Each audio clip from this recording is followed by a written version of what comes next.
So, stats can be really overwhelming. I know that once I started collecting stats, the first thing that happened was a lot of numbers, too many numbers, and what do we do now? And so the intention of this seminar is to simplify things so that we can really get down to the stats that matter.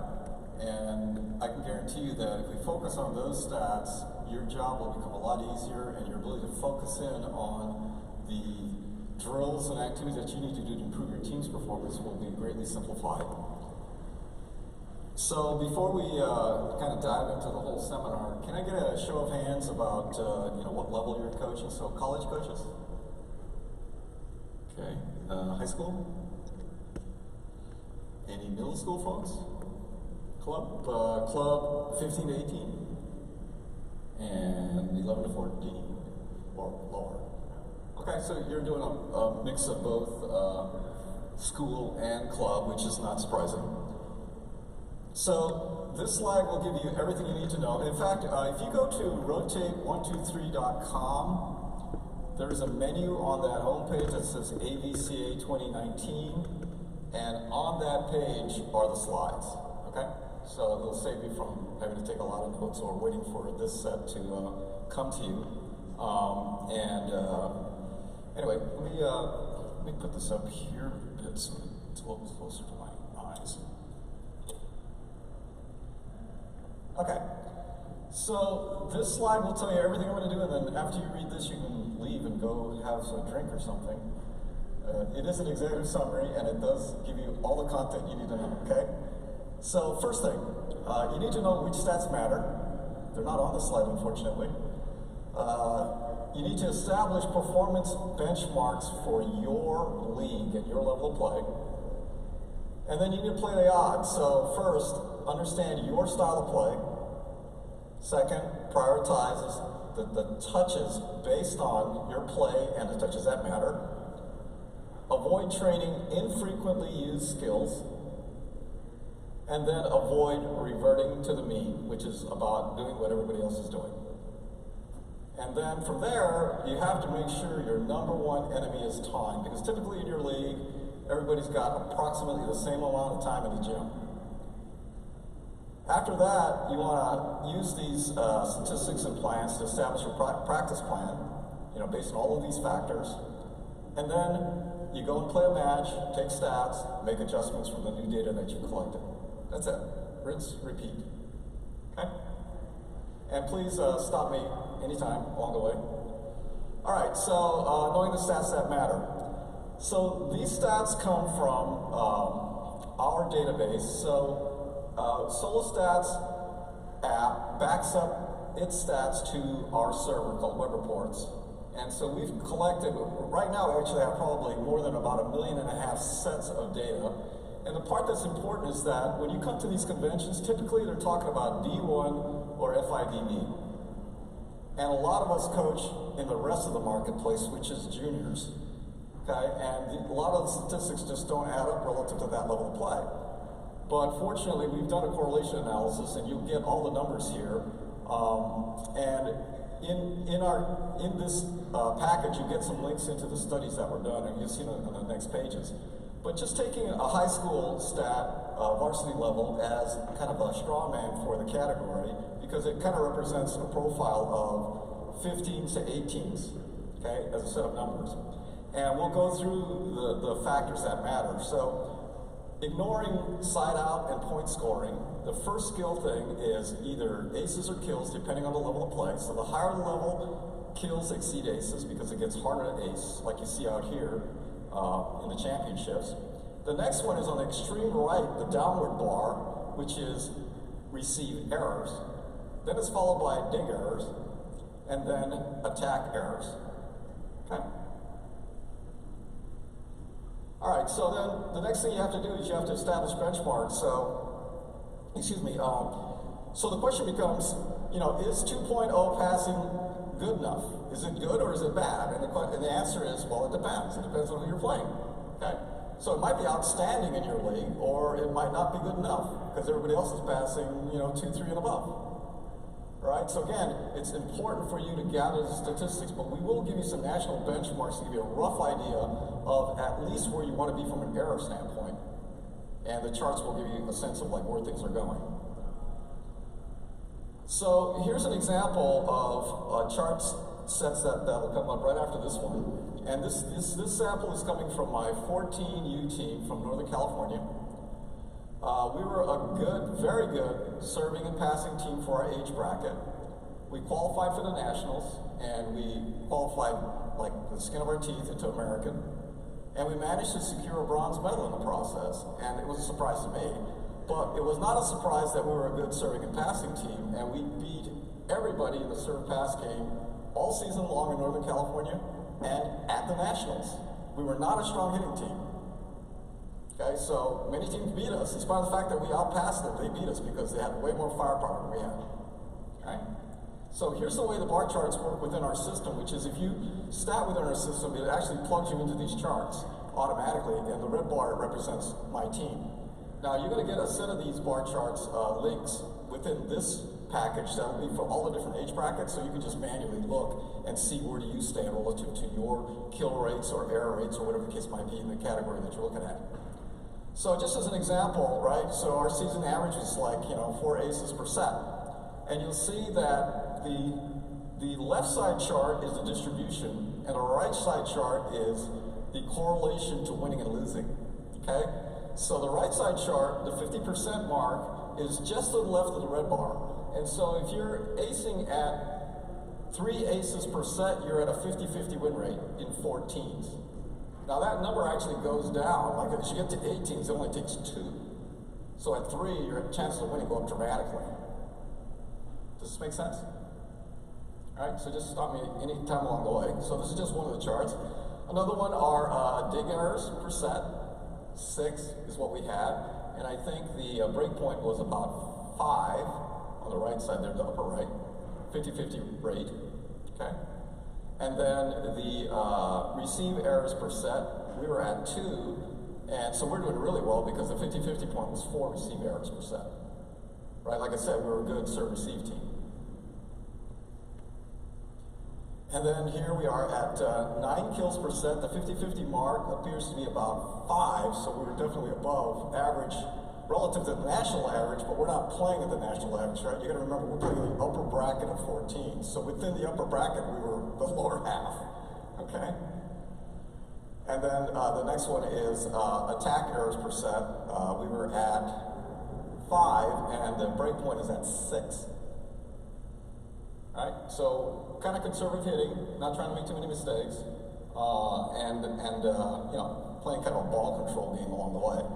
Okay, so within this link, you will get the ability to see all the different charts, and these are all posted on this particular page. I don't know if I can get to that. Yeah, this is not going to show up on this page, sorry. So you can actually get to this link from the slideshow, and in fact, on that page are a bunch of links into the different levels. So you'll get from 11, 12s and up in club, and then varsity, JV, and high school, and then JCs and colleges. And most of the colleges are D2 and below in our database. Yes? No, the tables are available to you in the slide set. They're measured through solo stats. So all the people are taking stats, their data is put on our servers, and then we're taking a correlation analysis against that. And we filter all that data. So just a quickie on the data that we have. We filtered out everything to 25-point sets. So we take out 15s, 27, 25, all those are gone. Okay, we just take it out because we want the baseline to be the same at 25 points. And so all the error measurements are against 25. And so we filter out a whole bunch of stuff. We filter out all matches that have partial data, all that junk's been basically purged. So we try to take as clean a sample set as possible for each age bracket.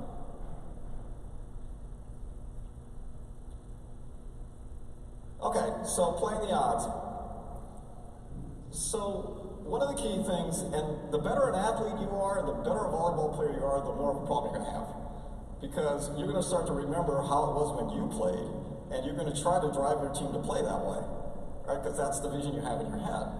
And unfortunately, you know, it's not going to be like that, because even at the highest level in college, you can watch, right? There's a lot of out-of-system volleyball going on. So, you know, you need to plan your practices relative to the out-of-system rate, and, you know, 80% plus is probably just it's probably a relatively conservative number. It may be even worse than that. The other thing is really focusing on first ball contact activities, and we're going to start tying this back to the stats. And then, you know, attacking out-of-system. You got to be very good at doing this twofold. One, your players need to understand what a good set looks like. So I'm completely okay with my player taking a big swing at game point and losing. I'm not okay with my player taking a big swing on a bad set in the middle of the match, right? Because that's dumb volleyball, okay? Because the error sensitivity to an attack error is super high, unlike the error during a serve. Because on this chart, you'll see that the error sensitivity, for example, the difference between ace correlating to winning is about 2.5 times greater than a service error linking to losing. And that's why, you know, at the Stanford, you watched them serve 3 balls in a row in the net, right, the other day. And commentators who don't know the team will say stuff like, well, they played a great game tonight, except they really got to clean up their serving. No, they don't. Hadley couldn't care less, because he wants his players to be attacking the toughest serve possible, because if you don't do that, you're going to get scored on anyway. So they serve like a men's team, right? Ball after ball, net going out. And so 2 years ago, they played Oregon. They had one set where they had 8 missed serves and won the set. So here's the other part of a prediction. Could be totally wrong. But if they revert to the mean and go from 11 errors in 3 sets, right, to something more reasonable, which is maybe 1.5, 2 errors per set, which would be about 6, right? How's that game going to go tonight? Because Wisconsin's going to have to compensate by serving just as tough and risking making just as many errors. Okay, so this part of the game is incredibly critical at all levels of play, and you're seeing it right here, right? Because you know what happens, right? When that pass does not get past the 10-foot line, you got 2 hitting options, and you're going to go into a very big block, and if you miss the block at Stanford, it's going to end up in Hence's hands. Okay, so they're playing the team into their style as much as possible, but it starts with super aggressive serving and a willingness to miss, even at critical times. Okay, so now we're going to prioritize, right, our touches. And while side out and point scoring are really important, I don't deal with that in my gym, at least at my level of play, because there's too much linkage there. And I want to focus on the first ball contact, which is a single skill, right? So the priorities are serve receive, right? Dig error reduction, and free ball passing. Okay, these are the simple things that you can train, and it doesn't require, you know, multiple people to do things right. Then from there, we go to kills and attack error reduction. That's the priorities. And I think if you schedule your gym, your practice time accordingly with this distribution, you're going to get really, really good results. My team was terrible to watch in warm-ups. At the Nationals, we had this team across from us warming up, and my son and I were watching it. They were bouncing balls inside the 10, and we laughed. We said, you know, they probably can't pass, because if they could pass, they'd be in open division. You know what the score was in the first set? My team, when we get up, we clip the net, we hit it into the net, we hit it out. It's the ugliest thing you've ever seen, okay? The first set score was 25-12, right? And they're looking at the score like, what the heck's going on here? They couldn't even get the ball over the net at warm-ups, right? And they have a 6-foot middle that's bouncing the ball, and we never saw her hit a ball in the entire match, because they can't pass the ball well enough to, you know, give her a set in game, unlike when the coach tosses, right? Okay, so some things about, you know, training for infrequently done activities. One of my favorite things I see in gyms is really complex play patterns. And particularly at our level of play, it's like, you know, you might use that maybe 1 in 100 rallies or less. And you're spending how much time now? Versus maybe doing more serving or more receiving, right? So it's fun to do these things. I love these combination plays that work well, but unfortunately, you know, it ain't a great use of time. And so you really got to think about that. The other thing is like, tempo stuff, right? Everybody's going fast, fast, fast, fast, fast, fast. But, one of the things that I think Clark said during the first match was, the connection between the setter and the hitter is not going that well. Maybe they slow it down because it seems like Presley's hitting better on the out-of-system ball, where the ball's just launched up into the air. Okay, so these are all things to think about. And again, if you're measuring your error rates, you'll see this pretty quickly. Right? If you synchronize the video, you can even see it more quickly because you can actually see the play patterns, right? And the effectiveness of what's going on. Okay, so avoiding reverting to the mean. And so here's just some samples. And, I'm just as guilty as anyone else of going through this stuff because, it's easy to do these things. So, number one, what percent of practice is dedicated to serving and receiving? All right?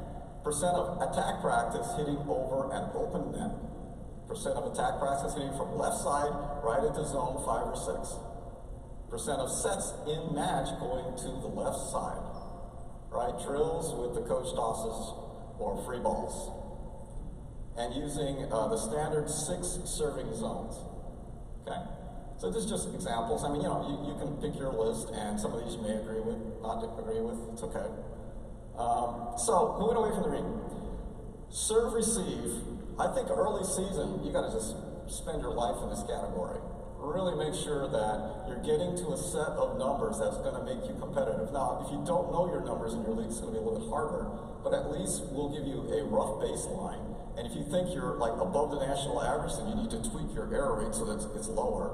And one thing to remember, it's much more important to reduce your receive error rates than it is to pass well. Does that make any sense?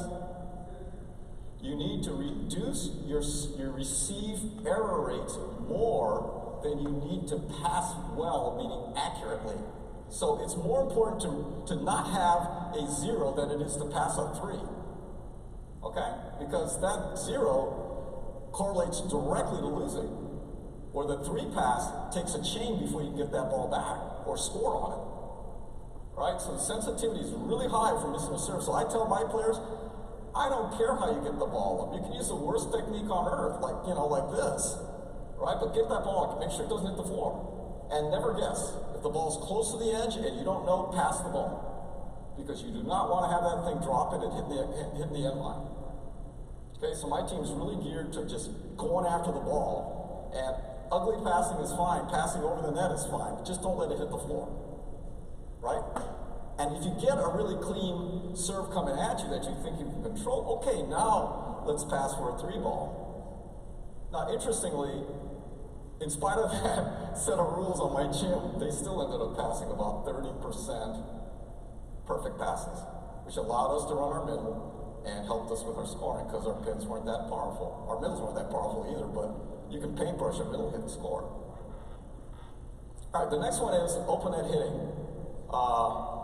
This is pervasive, and the problem with this is everybody ends up hitting the easiest ball they can possibly hit, and it goes right to the block or the libero. Take your pick. Game time. Right? And I'll show you some pictures of how we avoid doing this a little bit later in the training section. And then, hitting from left side, it happens a lot, right? So, we as soon as you say, hey, let's start warming up hitting, double hitting lines from both sides, we're setting fours, and we're hitting cross court from the left side. Okay? And I think Kessel had a nice set of butterfly warm-ups of doing sort of flipping it over a lot and making sure we're not in that single groove. Match distribution. I've looked at some of the stats around, my club teams, the ones that have done better, and my rough guess is about 70 left, 20 right, 10 middle. I don't know. What your numbers look like? Do you know? Offhand? So I'd like to see it get to 33, 33, 33, like 1/3, right? My team last year averaged about 40 through the middle. And it wasn't just because of good ball control. We forced balls to the middle. We just launch a high ball, a 2-ball, into the middle. Because one of our players was good at swinging from there, and defenses, if they're decent on a cross-court shot, they're less good coming out of the middle. It's just, they don't practice it as much. And hitting to the center is a really good place to hit. Because the setters, a lot of times, are probably the worst diggers on the court. Right? They're too busy releasing to set, and less busy trying to dig the ball. If they miss, they're less sort of, shocked by that factor. It's like, oh, no, my job is to set, so if I miss a few digs, who cares? Okay. The other thing is the the second one is about the coach initiation. Most of you probably don't have this issue, but it's pervasive at lower levels because we're trying to teach the skill and we want everything controlled. But it's super important, right, to start with either the player or some other technique for initiating the ball rather than the coach making a toss, right? So we want to be more random and creating more game-like situations. And then finally, the 6 zones. The 6 zones are huge, and if you, in the military parlance, it's always aim small, miss small. So if you create smaller zones, I think your accuracy level will increase. And so instead of looking generally over there, right, look at that dot right there in the middle of the court. So as an example, we use a 5x5 matrix, right, and the rows are, the 10 row is close to the net, the 50 row is way at the back, and it's numbered 1 through 5 from left to right. So 55, as you're facing the net, is right back, and then 51 is left back, so the picture kind of looks like this. Right? So 11 is right behind the left side blocker, right? Your pin, your outside here can tip to that point, right? So we use it not just language for service, but also for telling our players where to tip the ball, where to hit the ball, and also where to defend on our side of the court, saying, hey guys, watch 11, because that player is going to drop it into 11 the next play. I guarantee you, right? So they cover that spot. So it makes for a really precise language, and you're not doing this, 5'6", 6'1". The depth on a 6'1" is 15 feet. I mean, it's nice to know it's over here, but how deep are you going to put that ball? I use it to modulate my servers because some of my servers get excited in games, and if I give them a 50 series serve, which is back 6 feet, right, they're going to blow it off the court because they got so much adrenaline. So I give them a 40 series serve to pull them in a bit, and it'll end up at 50. So it's a way for you to control your players and turn the dial back a little bit, get them to kind of, get control of the game a bit more. So it's just another, method for creating precision because serving is so important. So we're targeting, right, below the antenna height, into the back zone. That's about a 37-mile serve. If you go corner to corner, you can serve that at about 40. Anything beyond that, at our height, it's going to go off the court because we don't have any 6'6" jump servers. The ball's not going down. It's going up a little bit and then going down. Right? The physics just don't like keep that ball in the court over 40. It's hard. Okay, so the next one is about time. And, time is your #1 opponent, right? How you use your time really, really matters, so it looks like this. Right? The left side chart is about doing more reps per minute. Okay? So just being super efficient, processing it, right? But it's also important, right, to have the right reps and to be mindful about those repetitions. So the right side is talking about quality and doing the right set of drills so that your learning curve is faster, right? But if you combine those two together, then it's about efficient and effective use of time. Okay, so, I have a clock running all the time in my gym, and it's basically projecting off my iPad to a big LCD that's on a cart, right? And the clock is ticking the whole time because I want the players to know, we just blew 5 minutes having a conversation here, right? Let's get back to it and get back to getting touches going, okay? So, they do the seminar here all the time about, avoid running around the gym, to warm up, right? Touch the ball, do something to touch the ball. If you're gonna warm up and do stretching things, do it, outside the gym before the court time starts, right? If you can, right? And so, anything to touch the ball, get going.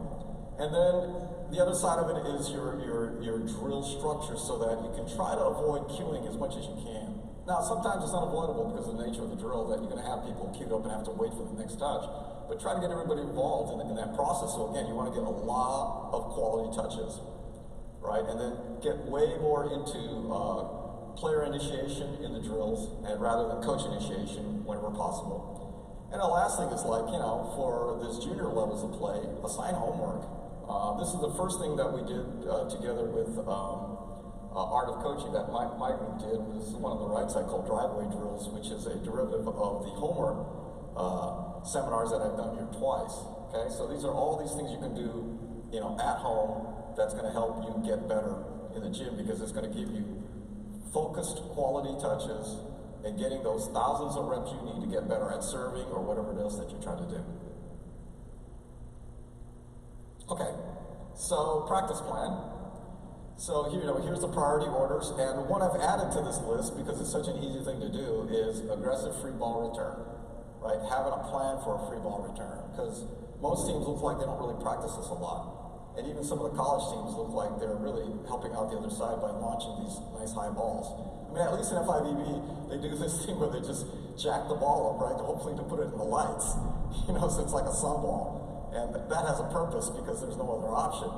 But for our levels of play, it's like, hey, there's lots of places you can put the ball. And one of my favorite places is less zone 1 anymore, because teams are really good at running there. If you don't put it there low, the better place is the gap where the setter releases. So they're coming up right between the oppo and the middle, right at the 10-foot line.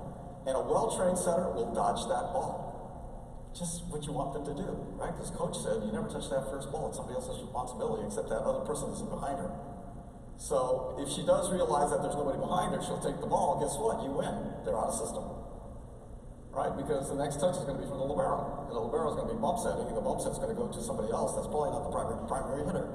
So again, you don't have to play checkers. You can play chess. You can, plan 3 moves ahead. And so just by being aggressive in your free ball style, you can make your opponent do what they want, what you want them to do, and set up your next play. Okay, so service, again, I said, low, below the top of the antenna, float spit, float ball, right? Last 3 feet of the court between the receivers. So it's 37 miles an hour. I like to target about 90% in the court while doing this. And one of the ways I train for this is to serve off the court consistently. So I have a target of serving about 6 feet off the court, and it's really hard for girls to do this, for 2 reasons. One of them is primarily about never wanting to make mistakes. And so we always talk about expanding our performance envelope, and part of it is that if your 100% serve is 6 feet off the court, your 80% serve is pretty darn accurate, because it's going to be in the court, right? But until they learn how to serve that way off the court consistently flat, they can't dial that back. So give them permission to do crazy stuff like this, of hit the back wall, and the ball never hits the back wall.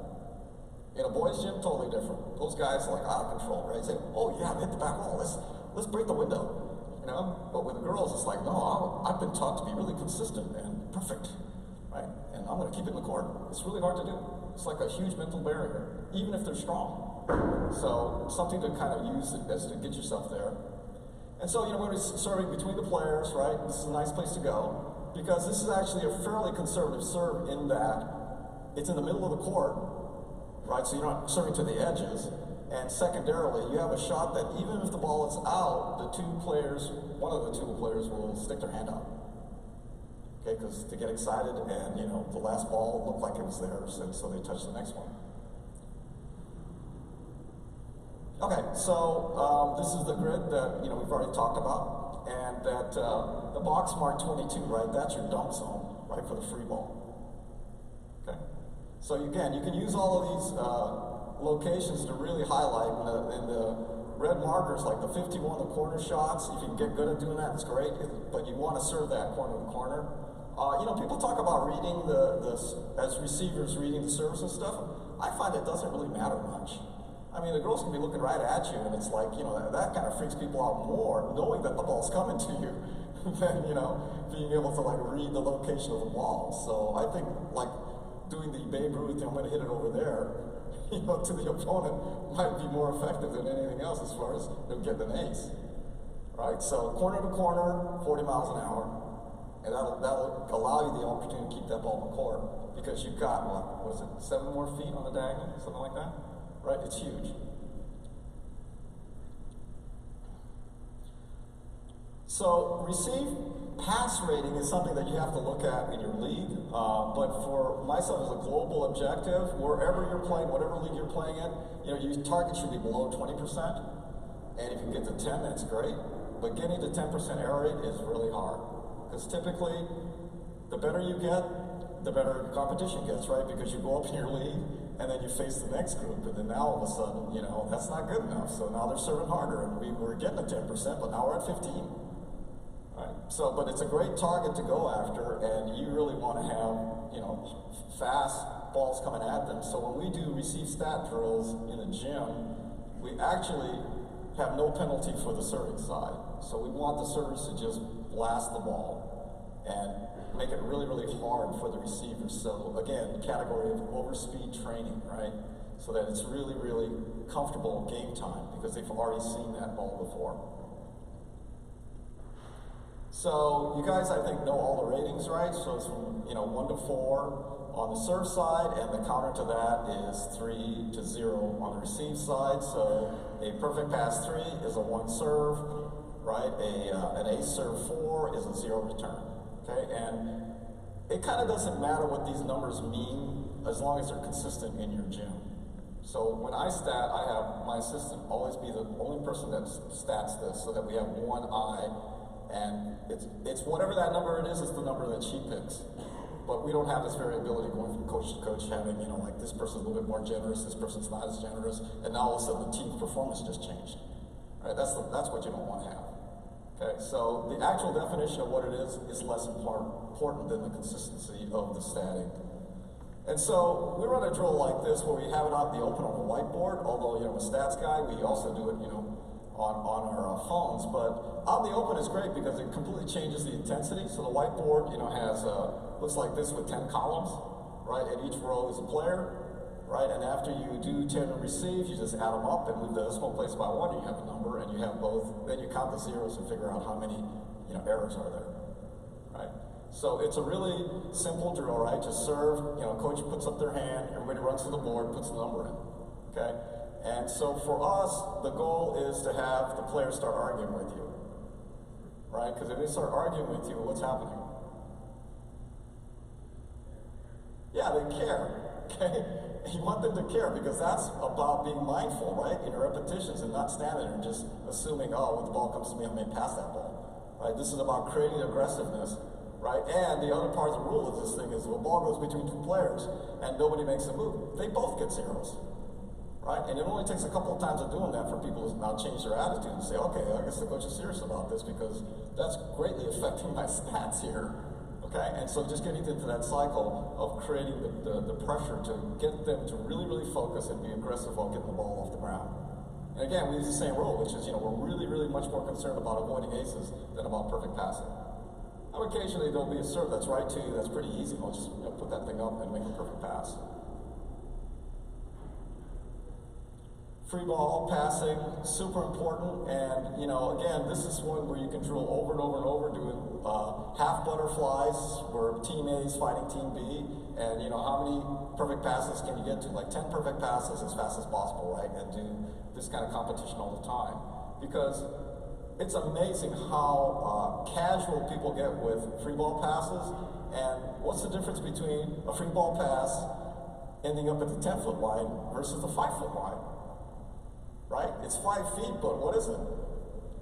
Right? It's all the difference in the world, right? Because the one at the 5-foot line, you can do anything with that ball. The one at the 10-foot line, if your setter's not good and your hitters don't know, really know how to compensate, you can't set the middle. I mean, you don't even see that happening out here very much, right? When the pass is that far back. And you could have a gigantic hitter, but it's one of these weird sideways sets if you don't have tempo. Otherwise, you got to throw it up high. Okay, so this sort of precision is super important, and having a number like 70% perfect, 2.5 rating, this would be like a baseline to start with. And you should really track this because the opportunities, these opportunities should be easy conversions, and it only takes like 1 or 2 points, right, per set to win a match. Because in rally scoring, 1 or 2 is 2 or 4, and a 25-21 loss doesn't look like it's that close, but it's only a couple points. So you got to keep working on these little places where you can make the conversions easily. And these are easy drills. These are things that are really, really great to like harp on your players about, because the chaining effect off that first ball is super important. And when the passers take pride in precision passing, then you know you've won, because they know that perfect pass is going to lead to a kill. And they need to be part of that team rather than just the person that touched the first ball. On the digging side, there's tons of videos. Art of Coaching has a lot of this material, right? So the key thing is about attitude and making sure that your players are really being aggressive about getting after the ball. And I think one of the things that's important to train is dive digging, where you're standing on your feet, right, low, and you can dive out and dig a ball. Okay, it's very easy to train, down to 12s. And the younger you start this, the better off. You put some sliding socks on, socks with holes through them so you protect your arms and start just dive digging after everything. And we do these drills where we purposely hit the ball 6 feet away. They can't get to it. But to get them to just react and go, right? And this can be done at all levels of play. And I've seen plenty of 18-year-olds who aren't dive digging. Okay, they aren't exploding out after the ball. It's like, I don't know how you expect to play in college if you're doing that, right? Because the difference is 3-foot radius coverage, 6-foot radius coverage. If you have a bunch of 6-foot radius coverages on your court, there's not a lot of open space between your diggers, right? But you got to train them to do this. And it's super easy to do. I mean, you can get this done in a couple of sessions and your attitude in the gym will be like night and day. And again, as a general rule, you probably want to be digging at about 75%. So, track that stat and see. Kills, this is free ball. We've talked enough about this, right? So, main thing is being thoughtful and doing something with that ball rather than just throwing it up high in the air and making it the super easy thing that it could possibly be. We talked about this as well, big swings on good sets and then minimize, open net hitting. So let's take a look at this picture, right? So this is a simple device. It's just a bunch of PVC, right, screwed together with a piece of cardboard blocking off the center part of that thing. And you make it as wide as you want to make it, but you want to make sure that they can't hit zone 6 straight ahead. And it's a great way to to train line hitting, right? Because at least at lower levels, girls don't hit that line that well. Okay? And this will completely change the players' attitudes. Now they're going to be really, really serious about creating new angles, learning to hit high and deep, learning to hit hard at the top of the block. Okay, and so we try to avoid open net hitting as much as possible. And this device by itself, you don't have to do any coaching. Just, okay, cool, let's do a hitting line. Let's see how you hit now, right? You don't have to whack that cardboard too many times before you look like an idiot. And it's like, oh, I got to come up with a new swing. Or I have to see past the ball to know that there's something over there, which a lot of the hitters can't see past the ball. So simple ways of improving the range of your hitters, right, with you're not having to actually do a lot of work.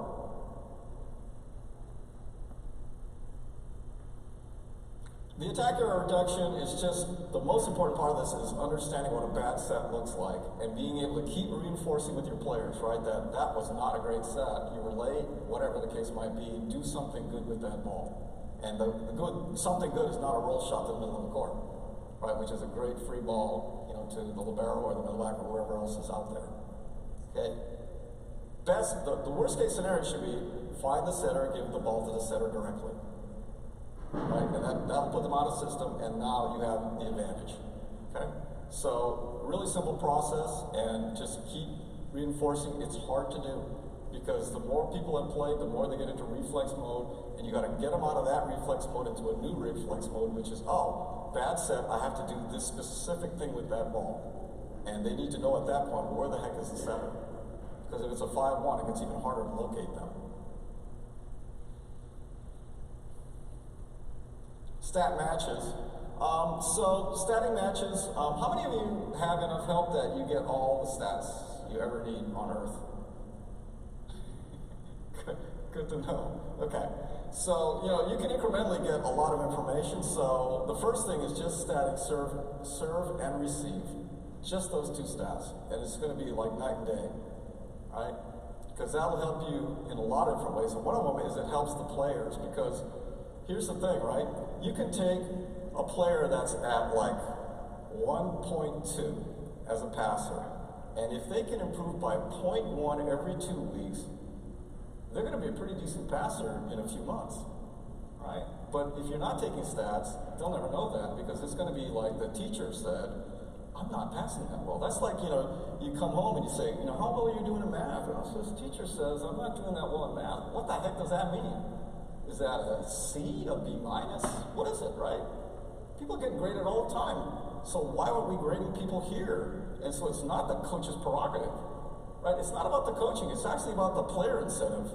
Because if you have these numbers and you're tracking it all the time, and the player sees, wow, I'm up by 0.1, and you as a coach say, hey, you're doing great, keep going, right? 5/10 is a huge movement, right, in improving skills. So you go from 1.2 to 1.7, hey, now you're like a legit passer. And I guarantee you, the pass ratings for most levels of play is not very high. My team finished up last season at 175.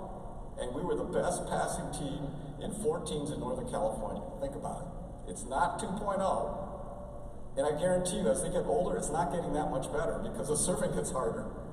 Okay, so you have this, arms race going on between the passing and the serving, right? And so, at some point it evens out where the service gets no faster, and now the passers start winning. That's what happens at about 18s and going into college.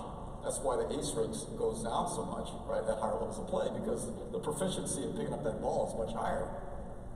Okay, but the ratings are not as high as you think, and the other part that's important is how many passing errors are you making per set?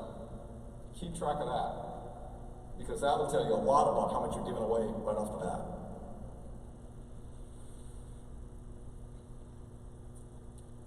Yeah, so from there you can add attack sticks, but here's the other thing, right? If you use a stat app, you can do what's called end of rally statting, right? Which is forget the middle part. Don't do the middle part. So stat the first touch, stat the last touch, and then watch the match and watch the rally and be a coach in the middle, because you don't have help. Okay? This gives you tons of numbers because it gives you, right, all your errors per set numbers. Right, so you get kills per set, errors per set, attack errors per set, receive errors per set, aces per set. Right, so you get a ton of data just by using, first touch, last touch. And the middle part's the hardest part of the stats anyway, right? That's where it's like, you stat a dig and you can't see the hit because it just happened and then you're just looking up again, right? Does this make any sense? Okay. All right, so here's some examples of match stat feedback. This is a point tree. In fact, this is thanks to Jamie Morrison, who in his off year between the national teams was coaching a club team in Irvine, and he called me. He says, "Hey, this is pretty good stuff for just a little app thing on a phone, right?" And he said, "I really wish I had a point tree," so we created a point tree thanks to Jamie. So, the top's the score, right, just 25 to 27, and now you got all the elements that add up to that. So the red numbers are your opponent's errors, and the black numbers are your earned points. So the question is, what are we doing here in this example? If you look at the pass numbers, the passing on both teams is about the same. It's 158 and 154. The ace numbers are about the same. It's 5 to 3. We were slightly ahead. Right, they had three aces. The error rates, they had 3 service errors, we had 1. But look at the kill numbers. We had 9, they had 18 kills. But in spite of that, look at the score. It's only 2 points, right? So this is the example. Not a great hitting team, but the rest of it's pretty good, so we stay in the game, right? Okay, so what happened was we made a little bit of adjustment, right? We swapped out our passers and we sort of dialed in being a little bit more aggressive in serving, and now we're at 194 and they're at 164, and the kill numbers are the same now, 11-11. Okay? So that was nothing about improving our offense. Our offense is getting better. We're still only scoring 11 kills. Well, what happened was the service pressure and the defensive side of it got better, right? So that we ended up neutralizing that part of the game. And in set 3, which I don't have up here, it was completely over. We passed at like 1.20, they were at 1.2. And the score was 15-10. And of those 10 points, we gave them 4. Because we hit 4 balls out. Got real casual because we were leading. So it did exactly what I never wanted to do. Okay? And made the game interesting, when it didn't have to be. Okay, so match benchmarks, right? So once you play in a tournament or league matches or whatever, you start to collect these and you start looking at your win-loss rates and what those numbers look like. And then if you're statting your serve and your receive, and you've got an app that translates that for you, because you can take your service numbers and calculate the other side's receive numbers but you have to exclude the misses to get those numbers correct.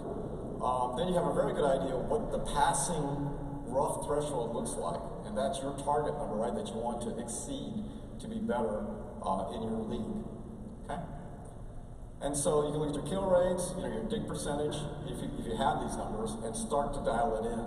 And as you can work on these specific areas, right, your performance levels will go up dramatically. I know that in Gold Medal Square, they quote Bill Fellingham, and they talk about 2% inside-out improvement goes to about 18% win rate, right? And so here, this is the lower part of that, which is the first contact parts of this, okay? And so it's the building blocks to increasing your side-out and your point scoring rates. And then, you want to adjust, right, but now that you have the data, you want to start adjusting your benchmarks and looking at the things that matter for you. You may find out, like as an example, like most seasons, I don't look at my hitting efficiency much at all. Like we were hitting under 100 the first half of our season. Now it turned out that we hit our best at the Nationals, so it was kind of nice that that happened. But we were not a mass, we were hitting, even at our best, I think we were under 200 as a team. Okay, and we're still winning all the time. So, I think Mick Haley said the other day, he doesn't care about hitting efficiency. What he cares about is kill rate, right? How many kills per set are you getting, right? And the counterpoint to that would be, and how many hitting errors are you avoiding? Okay. Oh yeah. So the other adjustment things, right? Once you start looking at the error rates, is like during the season we had a problem where when they were serving from zone 5 into our zone 5 in rotation 3, we were getting killed. And so I make a little note, during the tournaments about this happening, and then we go back, look at the video, and then we talk to the team. We start working on just that specific action, because that's where we're bleeding points. And so we learned to serve that ball, and we learned to receive that ball. The next time we saw that team, completely neutralized. We had a 2-point win, a 2-point loss, and a 2-point win to beat those guys. And the next time we saw them, they scored 12 points. Because that particular serve, which was their most effective serve that bled us a lot of points, went away. Option just went away. Okay, so again, top line, right? Focus on the key touches and stats that matter, and then you want to stat your matches, the actual matches that are occurring, and take those as your baselines, and then practice the key skills that matter, that statistically matter, and the ones that you want to control in your gym, right? And really spend time on those until you get better at it, and use your time effectively and efficiently, right? So that you get the most out of your practices. So at this point, we're got plenty of time for questions. And the slides again are, on the site, and as well as the correlation charts are there as well by each age group. So. Excuse me? It's at rotate123.com, and then in the nav bar, it's in the top right, it's called ABCA 2010. Let me see if I can open this up here on the screen.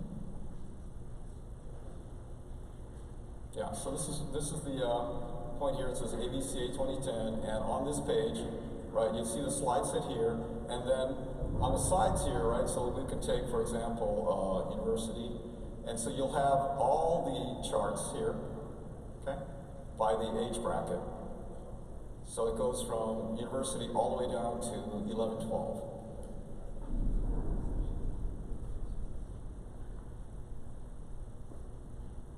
Any questions? Any comments, suggestions? It's like, I don't expect people to necessarily agree, so it's okay to have an argument here. It's the way we get better, right?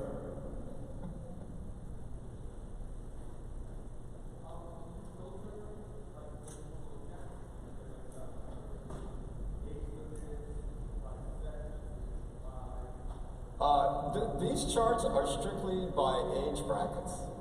So you can't filter against it, that's inside of our database. So, I can go in here and look at, club 16s as an example, 15, 16. But you can't filter against this, and because you're not statting in our system, you have to manually kind of mark where you are relative to the mean, and look at, are you past the 50-50 win rate number or not? but at least I'll give you a rough number from a national average perspective. Now, it may turn out that, right, you're really in a tough league, which means you got to be better, or maybe you're not in that tough a league, and maybe you can be below 50-50 and it's still okay. Right, so again, this is where the actual stats game time will give you a better reference point about what you need to do to dial in your performance.